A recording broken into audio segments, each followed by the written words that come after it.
Las ruinas de ciudades largas y profundamente enterradas bajo tierra y polvo aún susurran de grandeza, pero en las llanuras que una vez fueron gobernadas por el río Indo, hay un silencio aún más profundo que la piedra. Una civilización perdida no en guerra ni en fuego, sino en misterio. No hay crónicas triunfantes, ni monumentos elevados con el orgullo de los reyes. Solo hay ladrillos, millones de ellos, dispuestos con una precisión escalofriante, alineados con las estrellas y las estaciones, reposando tranquilos bajo el polvo de Pakistán y el noroeste de India. Hace más de 5.000 años, a lo largo de las orillas del poderoso río Indo y sus ahora desaparecidos compañeros, floreció un pueblo. Construyeron vastas ciudades con amplias carreteras, avanzados sistemas de drenaje y complejas obras públicas que no tenían parangón con ninguna otra cultura de la época. Esta fue la civilización del Valle del Indo, a veces llamada la civilización Harapana, una sociedad tan avanzada, tan ordenada, que los arqueólogos modernos aún se asombran de sus logros, y sin embargo, a pesar de su grandeza, sigue siendo en su mayoría desconocida. Su escritura sigue sin descifrarse. Su idioma se ha perdido. Sus dioses, si los tuvo, permanecen sin nombre. Su política, sus gobernantes, sus guerras, si es que alguna vez ocurrieron, son silenciosas. Ni siquiera sabemos cómo se llamaban a sí mismos. Pero sabemos esto, eran maestros del agua. Desde los extensos baños de Mohenjo-Daro hasta los sofisticados reservorios de Dholavira, desde los canales planificados hasta los pozos alineados, el agua fluía donde querían que fluyera. Vivían con ella, trabajaban con ella y la adoraban a través de ella. Y luego se fueron. Se fueron, pero no fueron borrados. Esta es su historia, o al menos lo que queda de ella. El río Indo, antiguo y majestuoso, fluye desde las nevadas montañas del Himalaya hacia las tierras áridas del Pakistán actual. Incluso ahora sostiene la vida donde de otro modo no habría. Es más viejo que la memoria, más viejo que el mito y más viejo que la historia tal como la conocemos.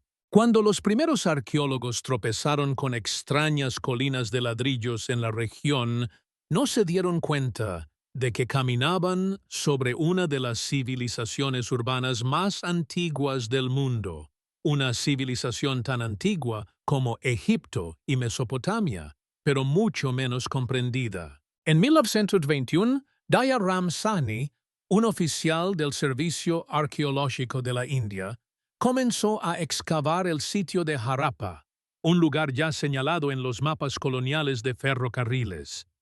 Lo que encontró fue asombroso: bloques de ciudad regulares, sistemas avanzados de alcantarillado, graneros y enormes edificios públicos hechos de ladrillos cocidos. Justo un año después, cientos de kilómetros al sur, Mohenjo-Daro, literalmente Montículo de los Muertos, reveló secretos aún más grandiosos.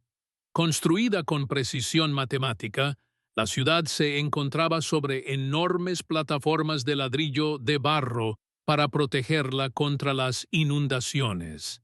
Había baños, pozos, cocinas y baños en casi todas las casas. Ninguna otra ciudad de esa época podía presumir de tal higiene o planificación. Pero aquí está el misterio más profundo. No había palacios, no había templos, no había enormes esculturas de gobernantes o seres divinos. A diferencia de los faraones que construyeron pirámides para inmortalizar su poder, el pueblo del Indo no dejó ningún ego tallado en piedra. Su grandeza era más silenciosa, más comunal. ¿Quiénes eran? Los arqueólogos los llaman los harapanos, por la primera ciudad descubierta. Pero ese es nuestro nombre, no el suyo. Su propia identidad, idioma y creencias siguen siendo inaccesibles. Su escritura, encontrada en miles de pequeños sellos, fragmentos de cerámica y tabletas, sigue sin descifrarse hasta el día de hoy. Inscripciones cortas de caracteres pictográficos, algunos que parecen animales, otros abstractos, resisten todo análisis lingüístico. ¿Eran comerciantes? ¿Sacerdotes? ¿Administradores? Simplemente no lo sabemos. Sin embargo, la evidencia de su sofisticación es innegable. Mohenjo-Daro, uno de los principales centros urbanos, podría haber albergado a más de 40.000 personas. Su característica central, el gran baño, era un enorme tanque de agua construido con ladrillos finamente ajustados, sellado con betún. Escaleras descendían desde ambos lados, y el agua se extraía de un pozo cercano.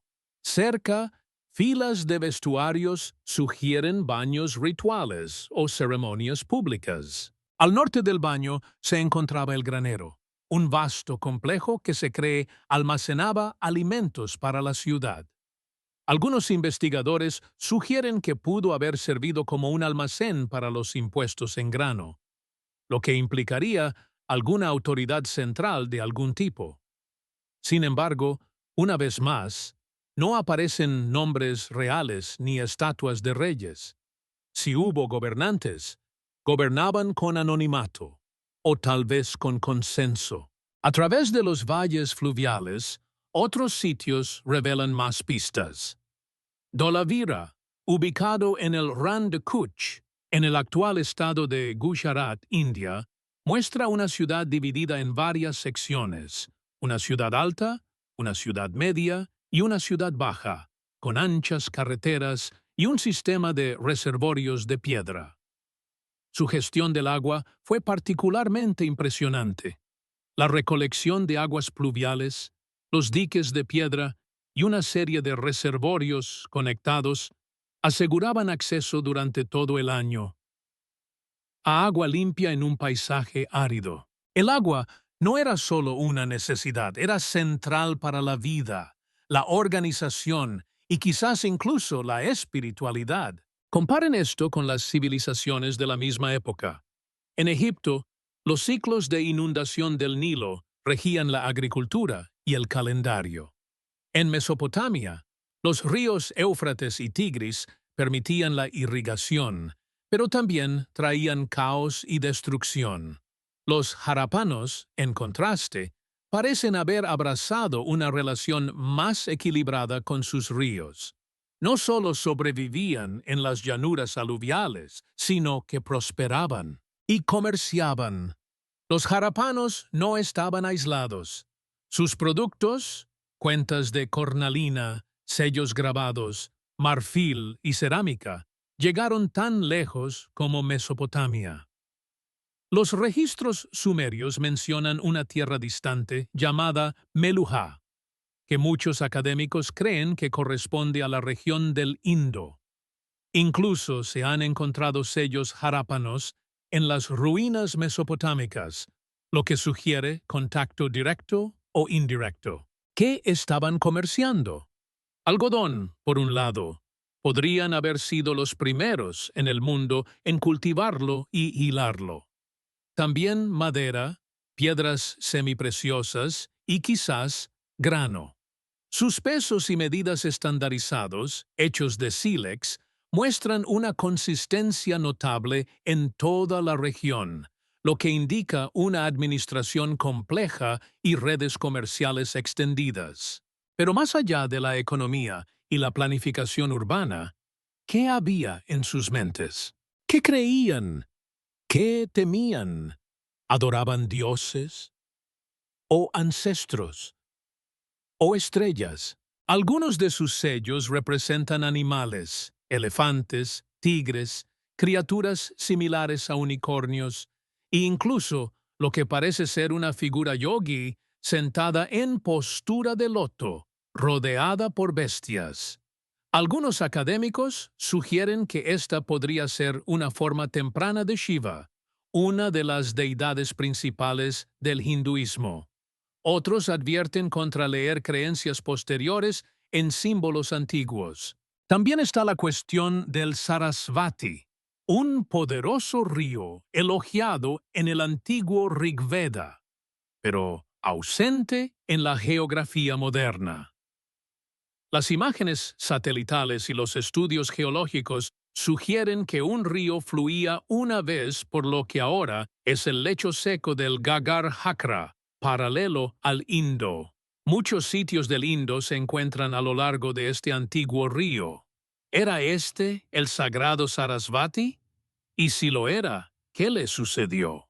Tal vez este es el principio de su fin. El declive de la civilización del Valle del Indo sigue siendo uno de los grandes misterios sin resolver de la historia antigua. Alrededor del 1900 comienzan a aparecer signos de abandono. Las ciudades fueron desiertas. La uniformidad de la arquitectura y los pesos se desmoronó. La artesanía decayó. Las rutas comerciales colapsaron y la gente desapareció. No hay señales de guerra o destrucción generalizada.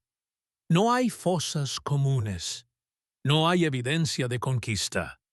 Es como si las grandes ciudades se vaciaran lentamente, ladrillo por ladrillo, alma por alma. Una teoría sugiere que el cambio climático jugó un papel. Los patrones del monzón podrían haber cambiado. Los ríos se secaron o cambiaron de curso. El Sarasvati, que alguna vez fue próspero, pudo haber desaparecido bajo tierra, y el poderoso Indo pudo haber inundado de manera impredecible. Sin agua confiable, la misma base de su sociedad, la gestión del agua, la agricultura, la vida urbana, se habría derrumbado. Otros proponen actividad tectónica. La región se encuentra en fallas geológicas. Un gran terremoto podría haber alterado los sistemas fluviales, colapsado ciudades y desencadenado migraciones masivas. Algunos incluso sugieren cambios internos en la sociedad. Tal vez la descentralización llevó a la fragmentación.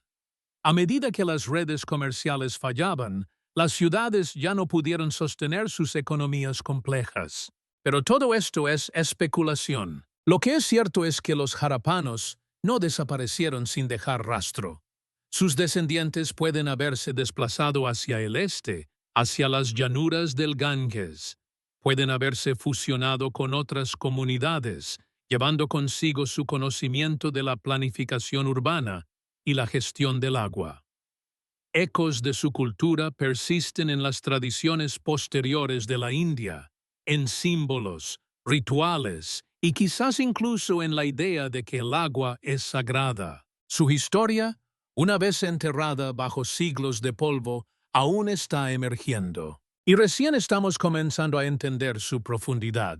Cuando una civilización se desvanece sin fuego ni conquista, el silencio que deja atrás se vuelve más inquietante que sus monumentos.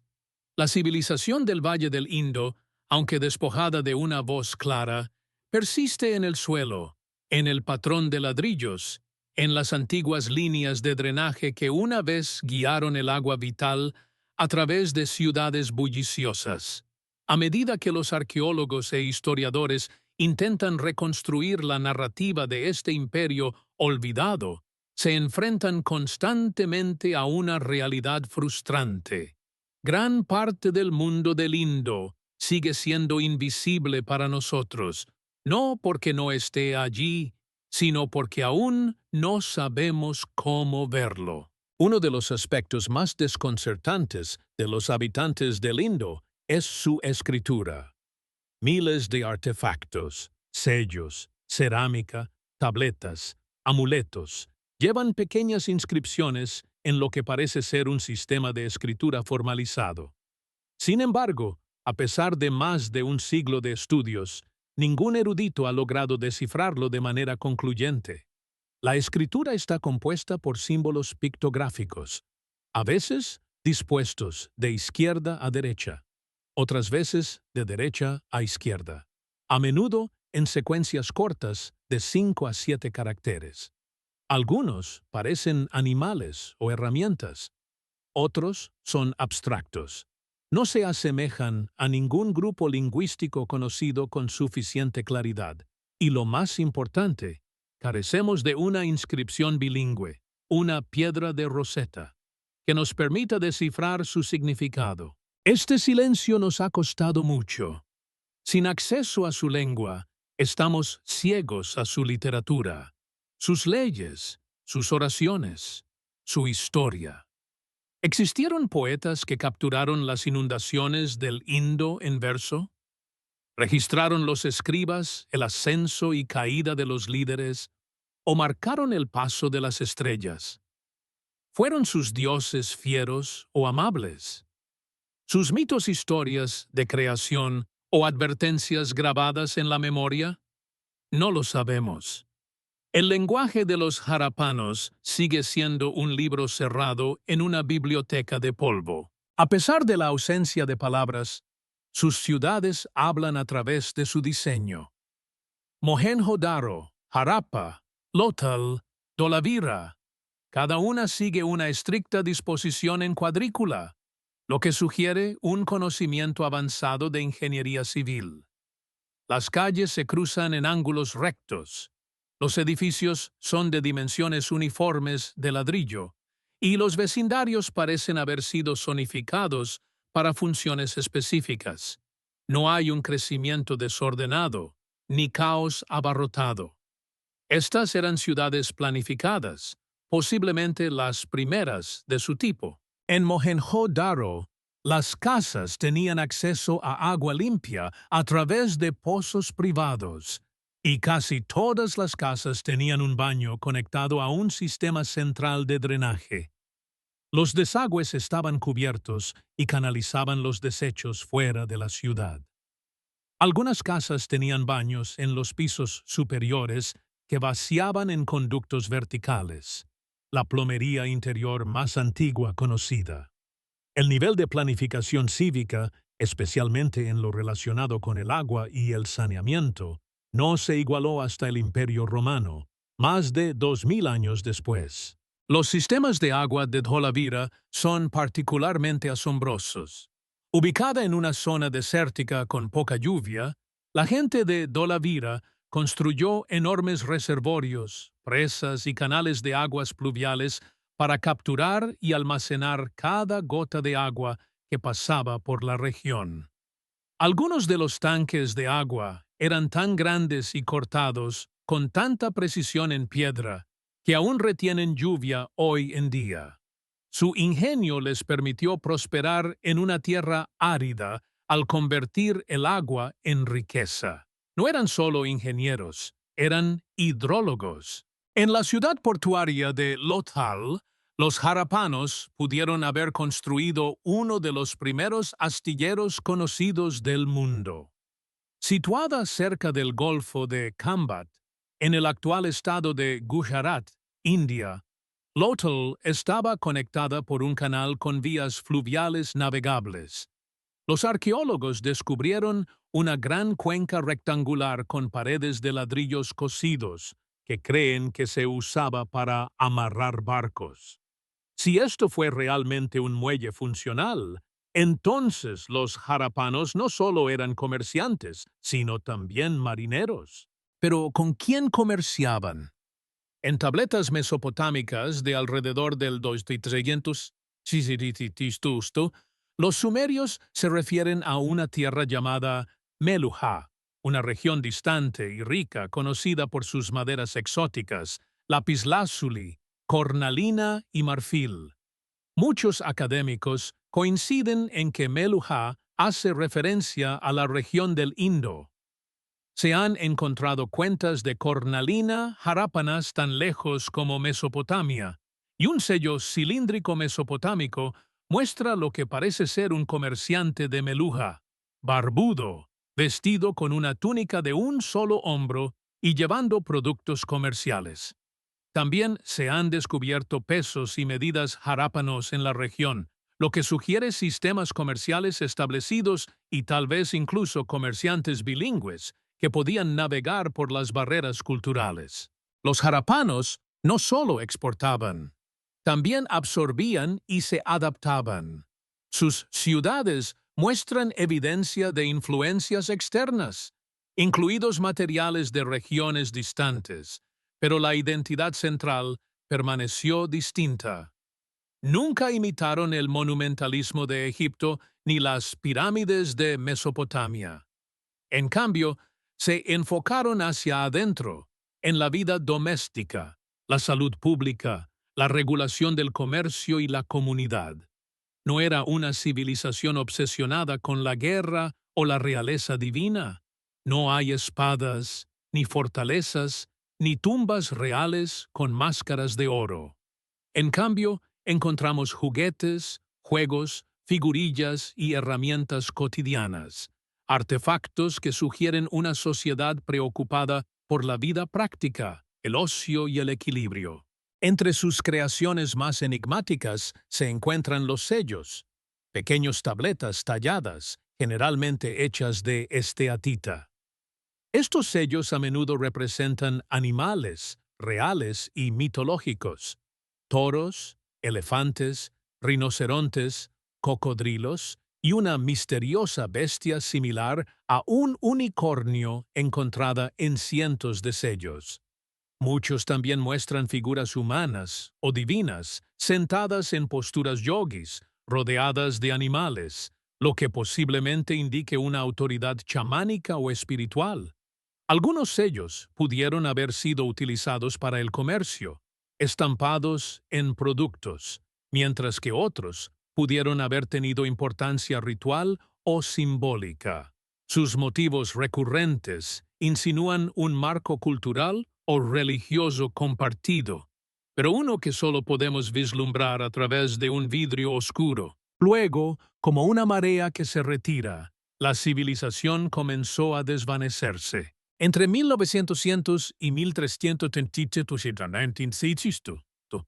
las principales ciudades del Indo fueron gradualmente abandonadas. La uniformidad que había definido su cultura se desmoronó.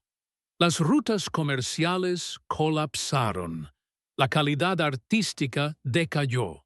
Los centros urbanos se redujeron o fueron dejados a la naturaleza. Pero, ¿por qué? Una de las teorías más convincentes es ambiental. El pueblo del Indo había construido sus ciudades a lo largo de los ríos, sistemas dinámicos y vivos que sostenían la vida, pero que también podían volverse traicioneros.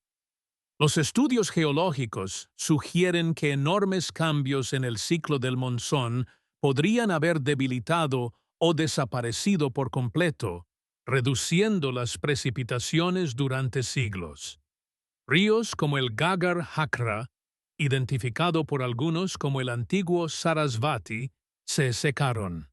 Otros, como el Indo, pudieron haber cambiado de curso o se volvieron demasiado impredecibles para un asentamiento estable. Sin agua confiable, la agricultura habría sufrido. Sin agricultura, las ciudades habrían caído. La actividad tectónica también pudo haber jugado un papel. Los terremotos en esta zona sísmicamente activa podrían haber alterado los caminos de los ríos, dañado la infraestructura y alterado la vida a una escala masiva. Una civilización construida sobre el control del agua no podría haber sobrevivido si sus aguas la traicionaban. Otra posibilidad es la enfermedad.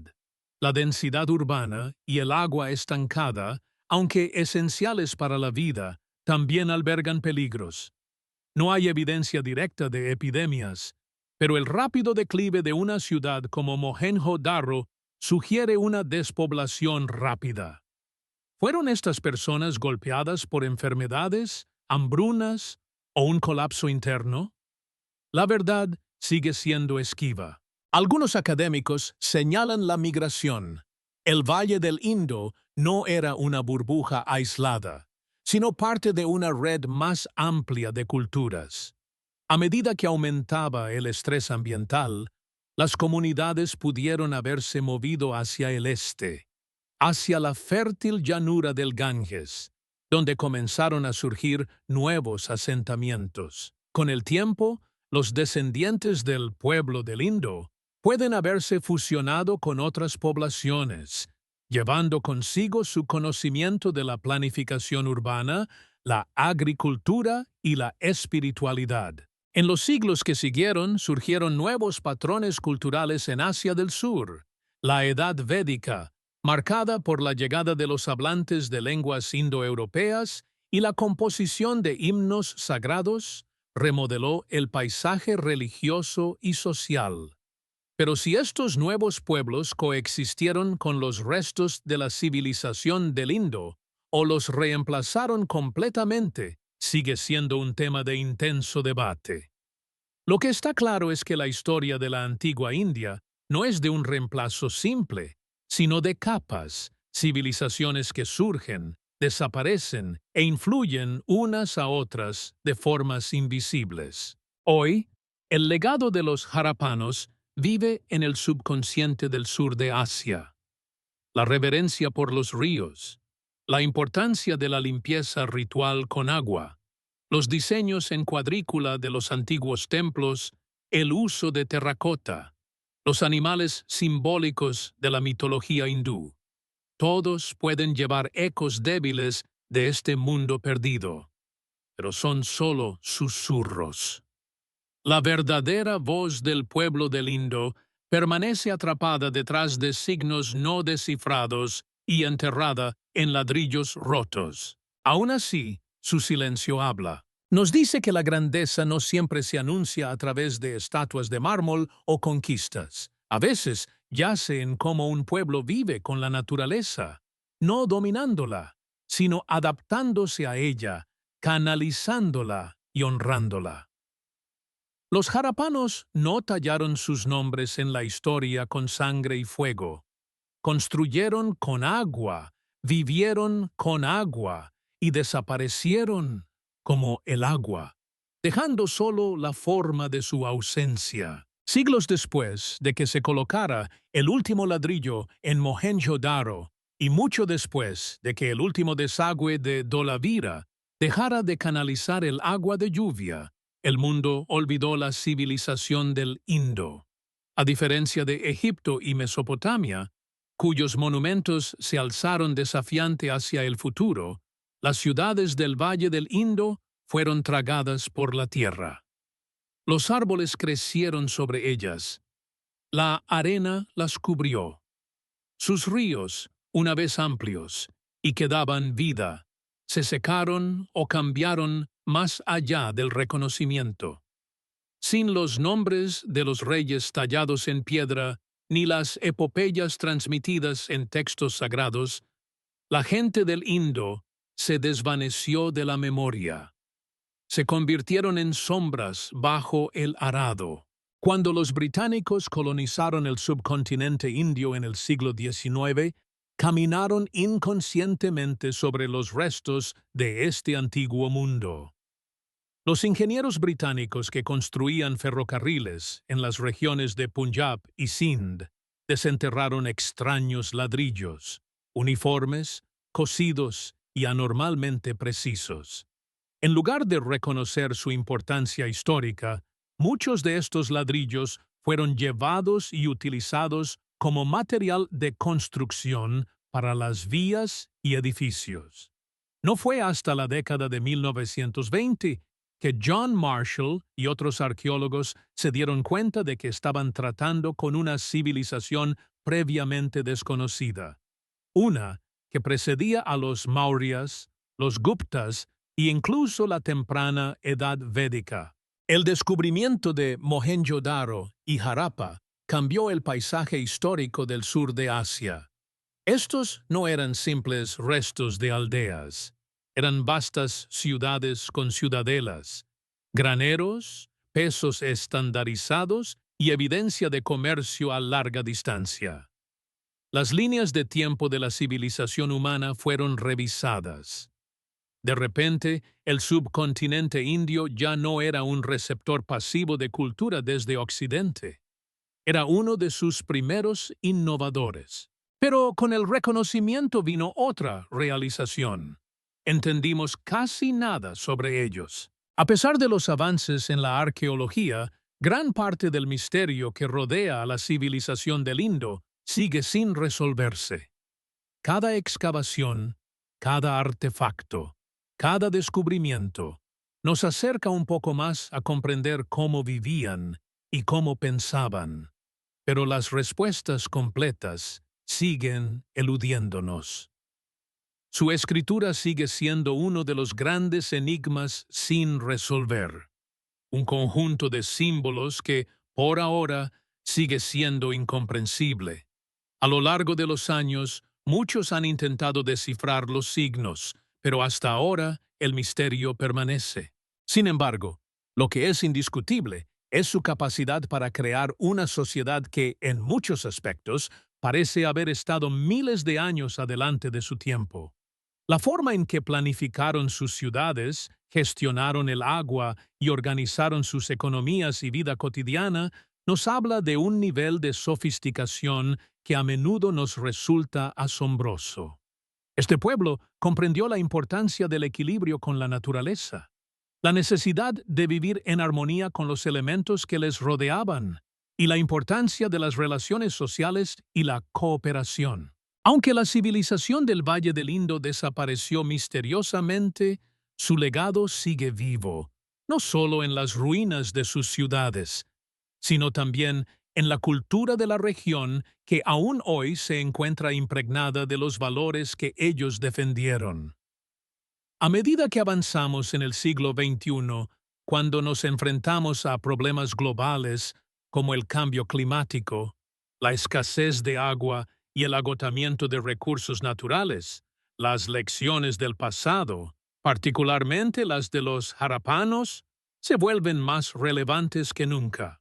La civilización del Indo no dejó tras de sí las grandes epopeyas ni las impresionantes obras de arte que solemos asociar con otras culturas antiguas, pero su grandeza reside en su capacidad para crear un sistema urbano sostenible y bien organizado, centrado en el bienestar colectivo.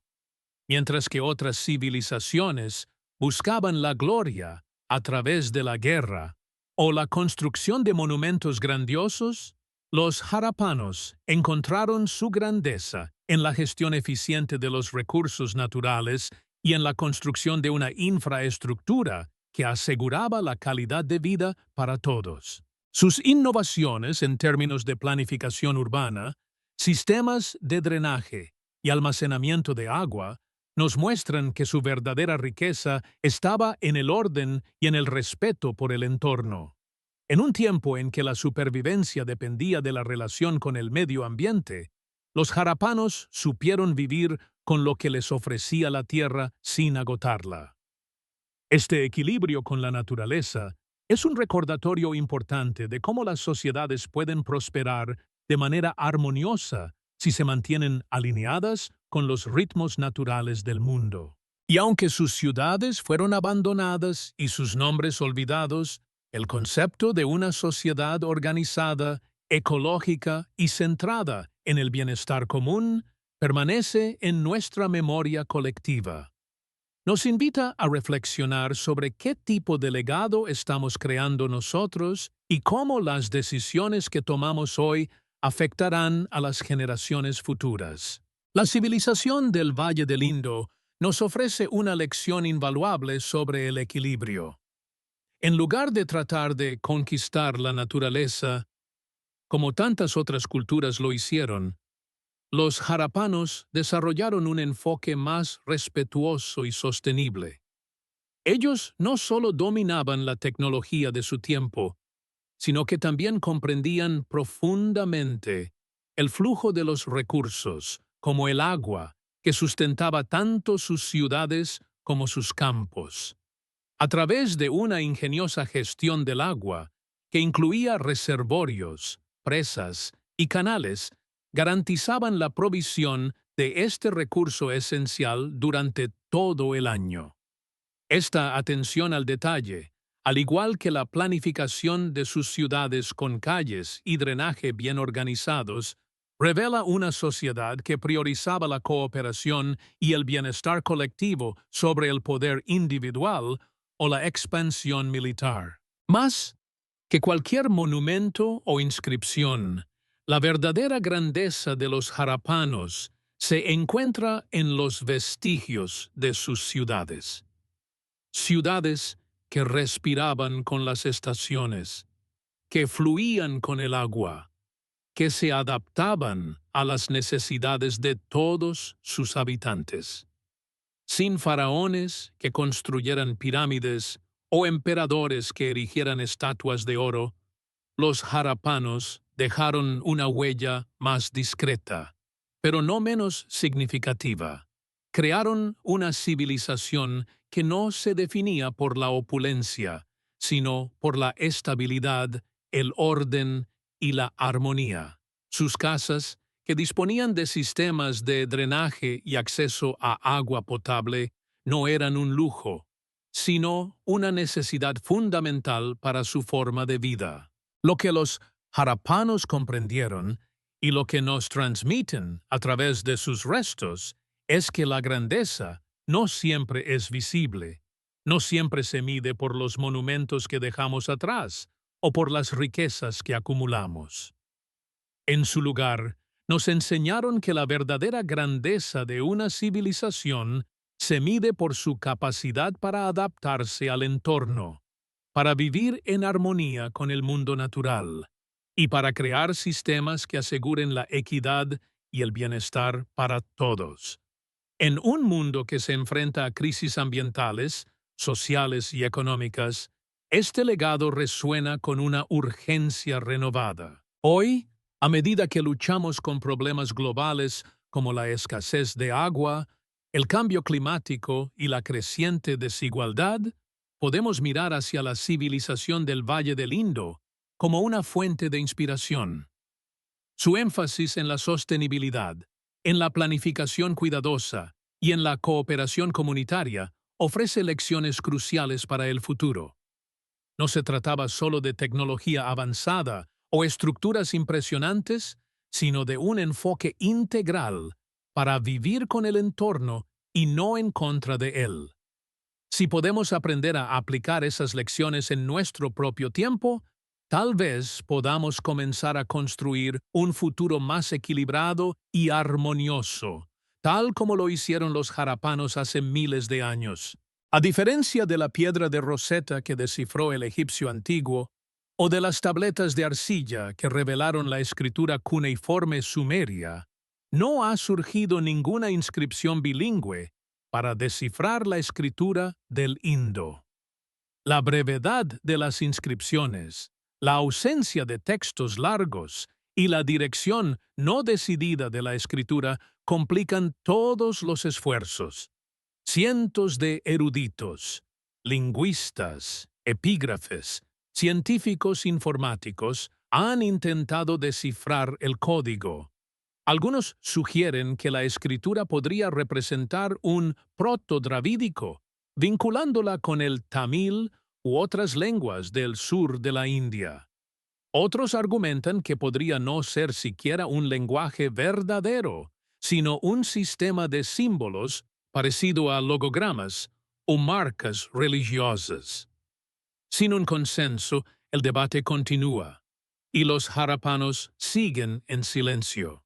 Y sin embargo, su influencia persiste, sutil pero profundamente. El sur de Asia moderno aún muestra las huellas dactilares de la gente del Indo. El énfasis en la limpieza, particularmente la práctica de lavarse antes de las comidas o de los rituales religiosos, puede reflejar la vida centrada en el agua de los harapanos.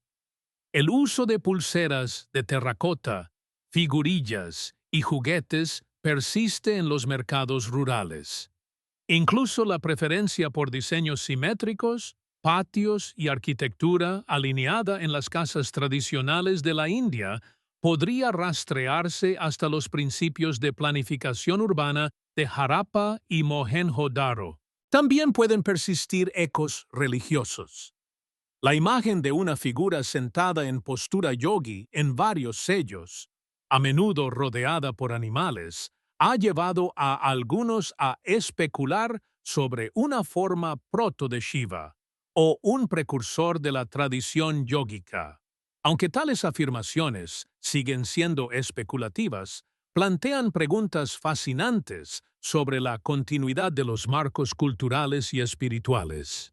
¿Podrían los dioses del subcontinente de hoy ser los lejanos nietos de las deidades del Indo, sus formas transformadas a lo largo de milenios de relatos orales y evolución espiritual? Pero la gente del Indo no solo dejó reliquias, dejaron un legado de equilibrio, una forma de vivir en armonía con su entorno.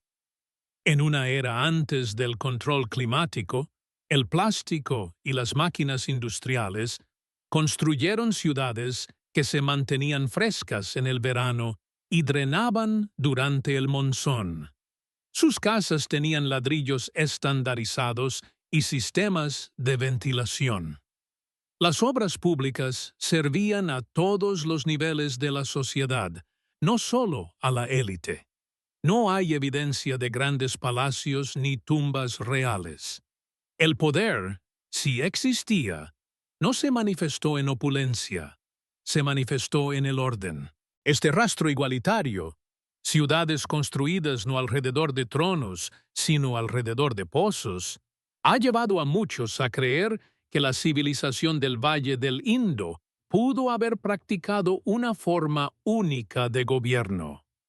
No había reyes claros, ni estatuas colosales, ni emperadores divinos. El liderazgo, si existía, pudo haber sido colectivo, mercantil o sacerdotal. Los registros económicos parecen ser más importantes que los decretos reales. Esta ausencia de jerarquía desafía nuestras definiciones tradicionales de grandeza antigua. La civilización del Indo pudo haber sido poderosa porque evitó la opresión centralizada, no a pesar de ella.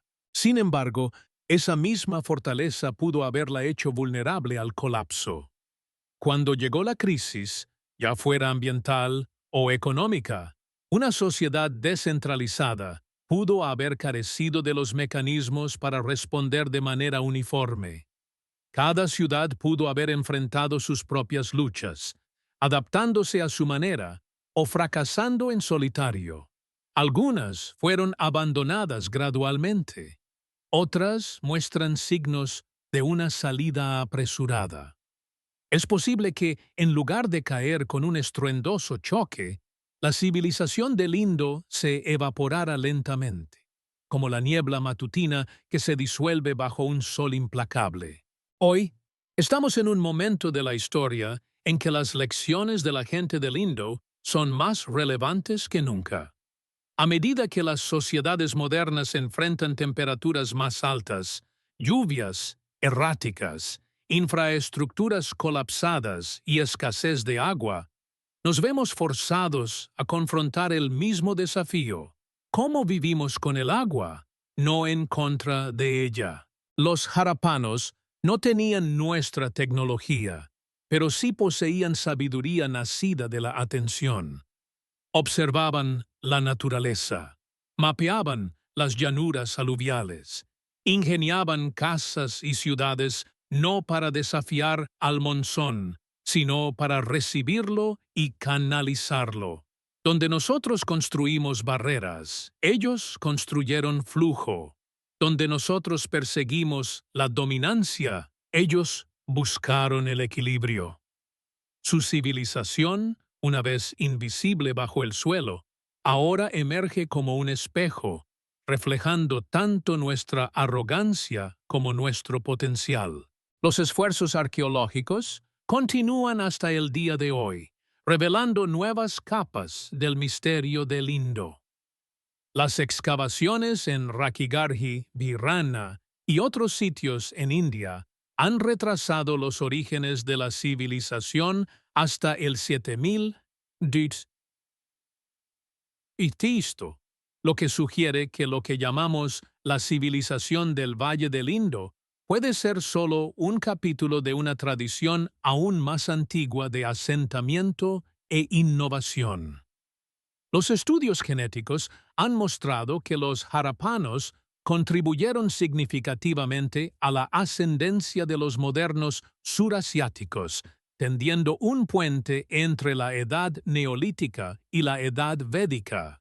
Aún así, persiste una tristeza, un sentido de cuánto hemos perdido. ¿Qué canciones cantaban cuando llegaban las lluvias? ¿Qué nombres les daban a sus ríos, sus dioses, sus amantes? ¿Qué temores enterraron en los rincones oscuros de sus casas? ¿Qué sabiduría susurraron en las aguas que alimentaban sus campos? Nunca lo sabremos, pero los ladrillos permanecen, y en esos ladrillos, en su simetría perfecta, en su alineación con el sol, en su peso silencioso, nos recordamos que una vez vivió un pueblo que entendió el agua mejor de lo que nosotros entendemos hoy.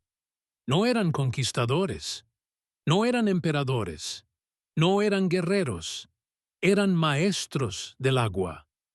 Y aunque no construyeron pirámides ni grabaron leyendas en piedra, dejaron atrás una grandeza diferente. Ciudades que respiraban con las estaciones, casas que escuchaban al cielo, y una civilización que surgió del río y se disolvió en él, como un sueño que regresa a la fuente. Mucho después de que sus ciudades fueran enterradas y sus nombres olvidados, el espíritu de la gente del Valle del Indo parece haberse ondulado silenciosamente bajo las corrientes del tiempo, esperando ser recordado. La continuidad de su ética, su respeto por el equilibrio, la comunidad y la armonía natural, puede trazarse como huellas dactilares débiles a través de la cultura del sur de Asia. Sin embargo, a medida que el mundo se aceleraba hacia la era moderna, estos susurros de una civilización que alguna vez prosperó fueron casi ahogados por las narrativas más ruidosas de conquista, imperio y dominio tecnológico. Aún así, las ruinas de Harappa y Mohenjo-Daro perduran, no solo como sitios arqueológicos, sino como silenciosos testimonios de una forma de vida más medida. Hoy, Mohenjo-Daro se erige como un esqueleto fantasmagórico de genio urbano. Sus calles bien trazadas, ahora sopladas por el viento y agrietadas, se extienden con precisión matemática. El Gran Baño, una piscina masiva e impermeabilizada con amplias escaleras y cámaras laterales, aún recoge lluvia durante el monzón, desafiando el paso del tiempo. Cerca se encuentran los restos de un sofisticado sistema de drenaje, una cuadrícula de alcantarillado subterráneo tan hábilmente construida que muchos argumentan que supera algunos sistemas en las ciudades modernas del sur de Asia.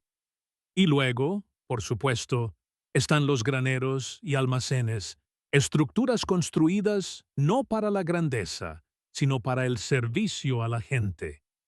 Hablan de una civilización que valoraba la planificación, el almacenamiento y la previsión.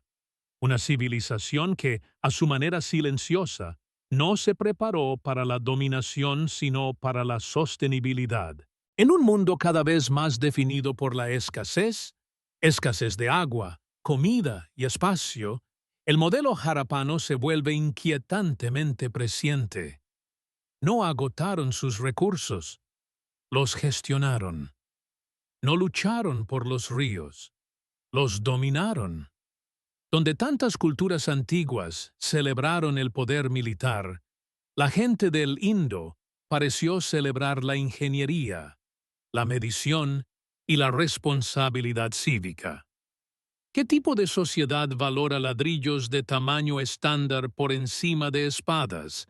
Una sociedad que no teme al futuro porque lo construye para él. Su grandeza era infraestructura.